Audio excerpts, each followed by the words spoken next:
Neck Deep have reached a turning point in their career. They saw a fork in the road with All Distortions Are Intentional, and now with their self-titled album, they're so pop-punk, it almost hurts.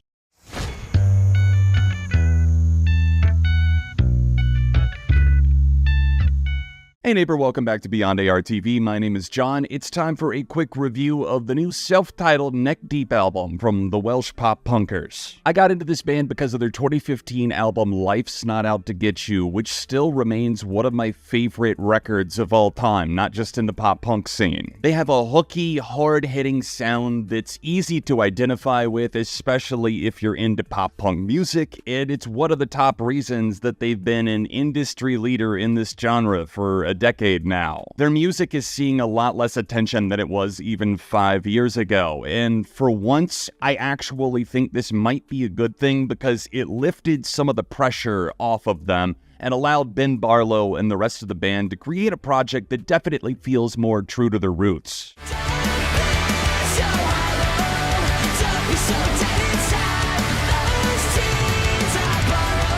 I'm a little peeved that STFU, Shut the Fuck Up, is not on the album because this is only 10 songs, 33 minutes. It's over and done with before you can even blink 182. Seb Barlow produced this album, which takes the band quite literally back to their roots because their debut full-length Wishful Thinking came out almost exactly a decade prior to the self-titled, and it also was produced by Seb before he was even an official member. Neck Deep has not been immune to losing members as the years have gone by. It's kind of been a high turnover rate, with the most recent and arguably the most gutting one of all of them, the departure of drummer Danny Washington, who had been there from the start. Fortunately, he does have a worthy replacement in the band's longtime drum technician, Matt Powells. He has obviously been around, so he knows these tracks inside and out that they've played for so long, and I think he does make a nice addition to the rhythm section of the band, and it comes out in good colors, I think, on this new record. The lead single, Heartbreak of the Century, was released around Valentine's Day 2023. I loved that song when it came out. It didn't necessarily get a ton of plays from me, but I really do think it's a fun song that saw them getting back to their strengths and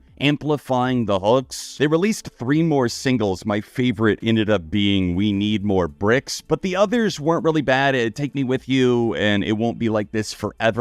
Not at all bad, catchy tracks, but just pretty standard, safe pop punk with a slightly above average fun edge. Ben Barlow's lyrics have gotten noticeably weaker in certain corners where you can feel like the roof is starting to cave in. The closer, for example, Moody, Weirdo, just gets way too repetitive as it's trying to kind of wax nostalgic and sew everything back together. Tracks like that, and They May Not Mean to, but they do, just feels so teenagery to me and rudimentary. It just is kind of off-putting. That's the kind of cheese I can't stand in pop punk, but there is good cheese, and Dumbstruck Dumbfuck proves that as an opening cannonball right out of the gate. This Is All My Fault has a really strong progression and hook, great guitars and drums on that track as well. They capture more of a live, raw feeling in places, and some of the tracks do feel a tad bit overproduced, but it's much less of a problem than, say, the past 2 records. Deep cuts like Sort Yourself Out or Go Outside are fine enough in the moment, but are kind of in one ear, out the other. For the diehard pop punkers out there, this album is gonna feel like a major win, probably a breath of fresh air, or at the very least, a celebration of a genre that you love. But for those of us who are a little bit more on the outside of the scene at this point,